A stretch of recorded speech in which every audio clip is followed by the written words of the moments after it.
Thank you. Thank you very much. Congratulations, Mr. Chancellor. It's all downhill from now on. Second, can we give the singers, especially Ms. Arnold, applause again for that beautiful rendition? If you're a Jewish kid and you got a free Sunday, there's nothing like hearing her at Dr. Brazier's church. So I would recommend, if you got a free Sunday, go to her church. It's a stunningly beautiful voice that awakens the sublime in all of us. So thank you very much, Ms. Arnold, for being here. Thank you. Before I also officially start, while we have blessed our food, I would like to also thank all the people that are serving our food for their graciousness and their help. Thank you very much for doing that. And I do want to say, we have a lot of religious leaders here and pastors here, and I would just say it kind of does remind me, since this is quote-unquote a secular event, of what Barney Frank used to say when they were arguing about prayer in school, that when it comes, you don't have to worry about it, you don't have to legislate it. As long as there's final exams, there will always be prayer in school. I say that only because Barney's book is about to come out. Let me say my clear and unambiguous view of this. It can be on the south side. It can be on the west side, but it cannot be on the upper west side of Manhattan. Okay?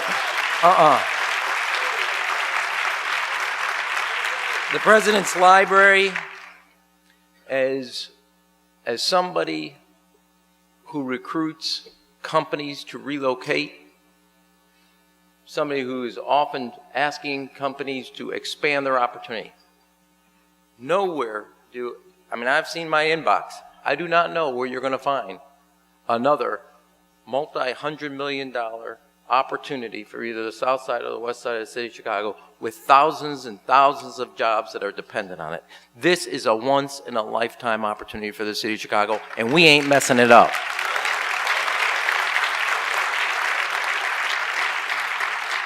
There is a reason all the communities have come together. This is a tremendous opportunity, yes, on jobs, and yes, on economic development. There's already people buying real estate and doing housing on the expectation. That is the catalyst you want to see in communities. But I also want to talk about our universities. We're very fortunate. We have about 15 four-year universities in the city of Chicago. Accenture just the other day came out with a report. Chicago's the #1 city for college graduates to start their careers. Our universities are our economic engines. They surpass any individual company that calls Chicago home. We're happy they do. But when you have these many universities, that is what drives us economically, culturally, and intellectually. This is a once-in-a-lifetime opportunity, which is why from day one I've been absolutely clear. I started this job 6'2", 250 pounds, and I'm 148 dripping wet. I will move heaven and earth to make sure that the President is clear. Bring your library home, Mr. President. Bring your library home. I also support it because I've laid out, and I really do believe intellectually, economically and culturally, and all the job opportunities. This will not just catalog the past. It will, for our children and for those that come, it will be a catalyst for the future. They will be able to see something. In this period of time, as we see a movie, Selma, and we talk about the Voting Rights Act, the President's journey is a catalog of America's journey, and it began here in the city of Chicago. It is so essential that this library come home to the city of Chicago. A city that has held more political conventions than any other city. A state that has often had more presidents than any, or nearly more presidents than any other state. To have his library here, this is the opportunity to transform the city of Chicago, to bring people from around the world to not only see his library, but see the most American of American cities and why his journey could not have been in any other city, but it had to be here in the city of Chicago. As a community, some people, let me just say this to our great professors, I would say there may have been some words called vituperative. When I was in the White House, we didn't use that word. I had some other words, but this is a family event. When those were attacking the president, okay? But that's a great Scrabble word, if I just get on a triple word context. But I did not use that word. I will just say that honestly, for those that were attacking the president. But his journey from here in Chicago to the state Senate, the state capitol, that Lincoln once called his political start, to then to the United States Senate. Some people call it the most deliberative body. I also had another word when I was in the House of Representatives for the Senate. And then to the White House. We're not done. We as a city are not done on that journey. It is essential for the city of Chicago to secure this library. As I said, it can be on the south side. It can be on the west side. But it cannot be on the Upper West Side of Manhattan. The reason New York wants this is they see what we see. I am happy. Now, normally in city council, we always joke about the south side versus the west side. There's only one Chicago when it comes to the president's bid. There's no competition. There's only one opportunity. And we cannot let our different healthy competition between different parts of the city slip through our fingers, which is why we're coming together today as one city with one mission to secure this library, to secure the economic opportunities, to secure the jobs for the city of Chicago, and most importantly, to raise the sights of our children so they can see the potential, the promise. They can walk the halls of that library.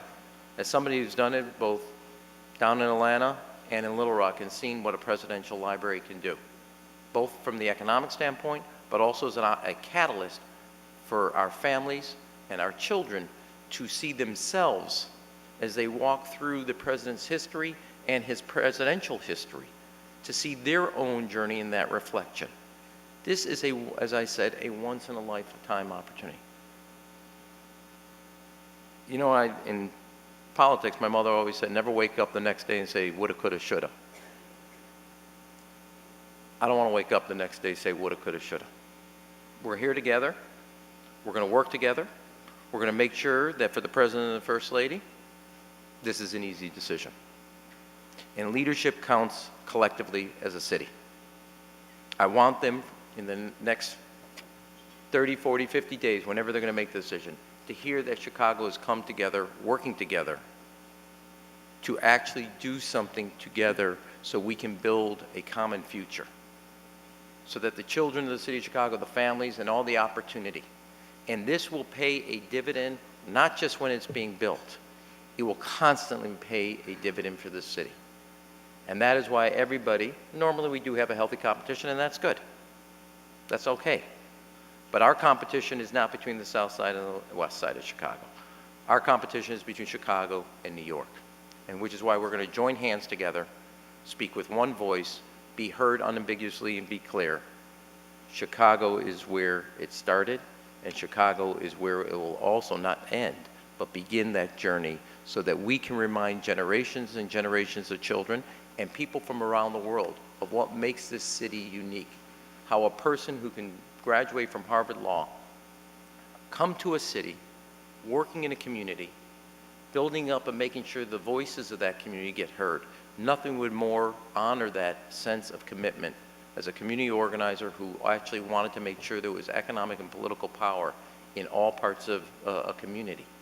That this is so essential that the library, chronicling the president's tenure as president, come to this great city that gave him not just his launching pad, but bring home his library so that future generations can also start on their own individual journey and take them wherever their God-given talents will provide.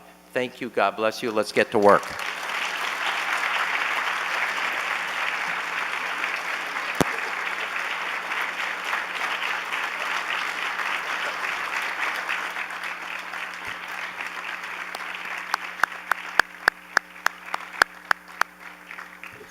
Thank you, Mr. Mayor. And being the mayor of the city of Chicago, he has many responsibilities, so he will have to be leaving us.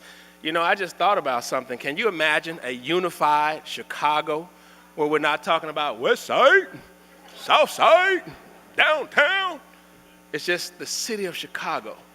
That would be a very powerful and a bold statement. So thank you for your words, Mr. Mayor.